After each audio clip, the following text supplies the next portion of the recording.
know I say this every night, but this show really is all about amplifying the politics and the policies that impact Black and brown communities. And I am a strong supporter of policies that involve some form of reparations for Black people to right the generational and systemic wrongs that we have faced in this country historically as a result of slavery. From 1619 to 1865, more than 4 million African people and their descendants were enslaved in the United States and its colonies. We've recently seen a push from states and cities to address the atrocities by proposing reparations. In California, for instance, a first-of-its-kind task force is on a mission to seriously consider the concept. Last year, the state enacted Assembly Bill 3121. That proposal called for a reparations task force to study how slavery impacted the state.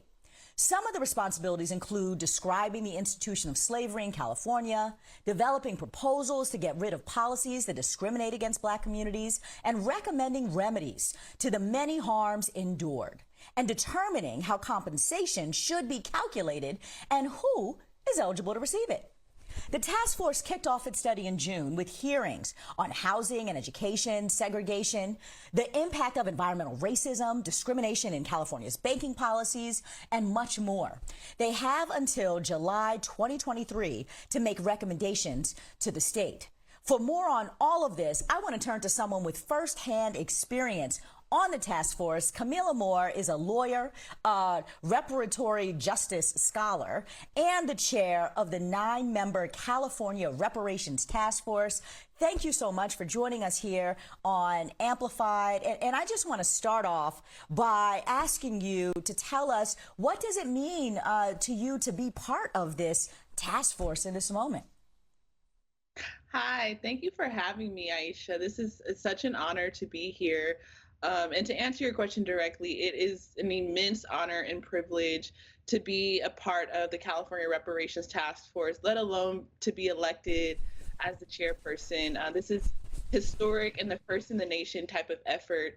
And so I'm just looking forward to working alongside the 8 other task force members, to deliver reparations proposals so that, these proposals can ultimately help Black Californians. Now, a lot of people are thinking to themselves, hold on, let me go back to my U.S. history. Did California actually have enslaved people? Wasn't California, didn't it become a state at a time when they actually didn't have slavery? Describe this for us and tell us how we got here in California, that we've passed this bill and this committee now exists. So that's a great question.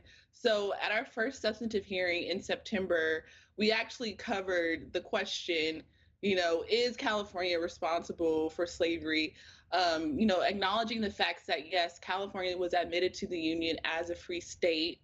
However, California, as soon as they entered into the Union, passed a Fugitive Slave Act or law. So basically, people who were enslaved, Black folks who were enslaved, brought to California by their slave owners to mine for gold, for instance, if they happened to escape or any of those matters, right, they could be sold back into slavery. And so we invited people to provide expert testimony, like Stacy Smith, who is a scholar on California history, and she shared to the task force and to the public the various ways in which California was complicit in maintaining the institution of slavery.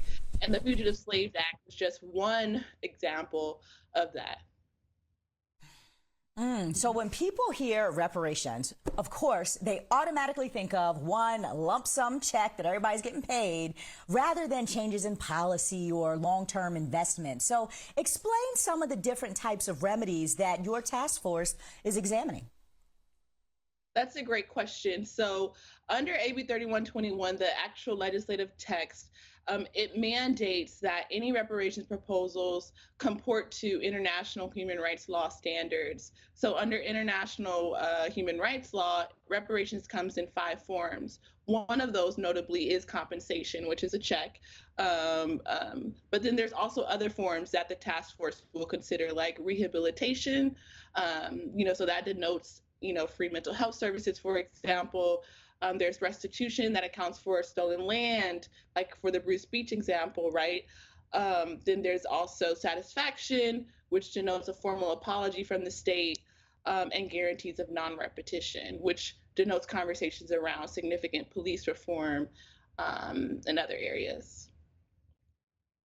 Now, you've had a small number of meetings and public testimonies so far. I'm interested in, hearing about some of the moments that enlightened you and served as a reminder of how important this task force is. And also, too, what are some of the challenges that you and the other 8 members face?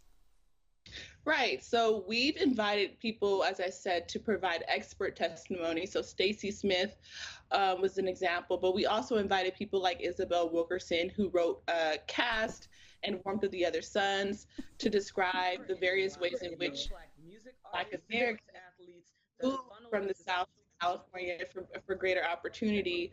But then we also heard from people to provide a personal testimony. So we heard from someone named Paul Austin, who has been making his rounds in the media for him and his wife, who was lowballed by $500,000 in their home appraisal.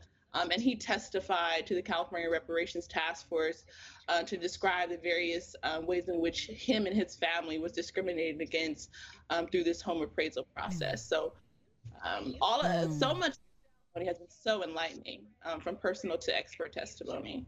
Mm-hmm. But we are 2 years away now from your recommendations, but I am sure the entire state anxiously awaits the findings. Some lawmakers, like California State Senator Stephen Bradford, have legislative concerns and, quote, worries about the political difficulty of enacting sweeping reparations, even in California, with the state house dominated by Democrats. Some of his colleagues may feel it's a bridge too far that they're not willing to cross, meaning you've already got people asking, well, what do I get out of reparations? I didn't enslave anyone, so why should I have to pay? Does this also concern you? And what's the workaround here? Yes, it's a concern for me, but part of this process is not only reaching out to Black Californians as an impacted group, but also reaching out to all Californians. Like, regardless of identity, all Californians should be invested in what this reparations task force is doing, because all Californians are impacted by anti-Black discrimination in one way or another, whether we want to admit it or not, right? And so the part of this process is a truth and reconciliation process, and I think we're hopeful and optimistic that by the end of this 2 years, all Californians, most Californians, particularly in the California legislature, will see the importance and the import of this work and see how they also can benefit, even if they're not Black identifying. I would love for you to say a little bit more about this truth and reconciliation process, because if you look at these processes as they happen in other parts of the world, there is a real intentionality of engaging the public in some process that gets to accountability, atonement, ways of bringing people together to at least have a same benchmark where we agree that there was a wrong or a harm that needs to be repaired. And you don't just cut to the chase and all of a sudden start writing people checks, right? So talk to us about what that truth and reconciliation process in and of itself looks and feels like in California, because this is really new for the United States.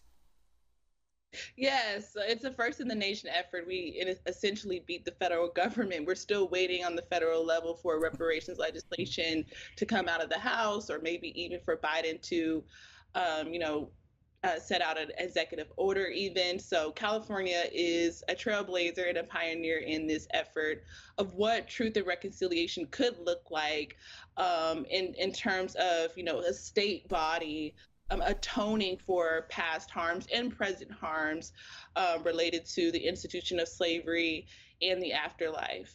And, again, we're all, regardless of identity, but particularly Black Americans, we're all experiencing trauma because of the levels of anti-Blackness in this society. And so, we need a healing and restorative process, as, my colleague member Lisa Holder has said. And so this reparations task force is just that. It's a way for us to begin the healing and to begin a restorative process, and to begin to provide some type of repair for Black Californians in the state. As California undertakes this, and some cities like, say, Detroit or others are thinking about ways to have this kind of truth and reconciliation process as a way to start to study and consider reparations, there is a bit of consternation from some, advocates around the country who are waiting for federal legislation, saying that this piecemeal approach might do more harm than good at the end of the day. And I wonder, have other states reached out to you to collaborate or to be in coordination around, how the process is run? And what are your thoughts about California going it alone and the impact on the rest of the country? Yes, so I have been in conversation with advocates in New Jersey who are trying their hardest to implement a reparations task force on the state level. And so I'm in connection with them. I was also a part of a conference that was hosted by our Northeastern University called Racial Redress and Reparations. And I was in conversation with not only people on the state level, but also people on the city and municipal level who are trying to implement reparations task force. And so we talked about the potential drawbacks or cons of these piecemeal city or state reparations legislation, but we also talked about how there's need for repair on the national level, of course, but on the state and the local level as well. I mean, wherever there's harm, on wherever level there should be some sort of repair. Mm-hmm. All right, Kamilah Moore, chair of the California Reparations Task Force. Thank you so much for joining us here on Amplified to share all that you're up to, and we will follow the process as it unfolds.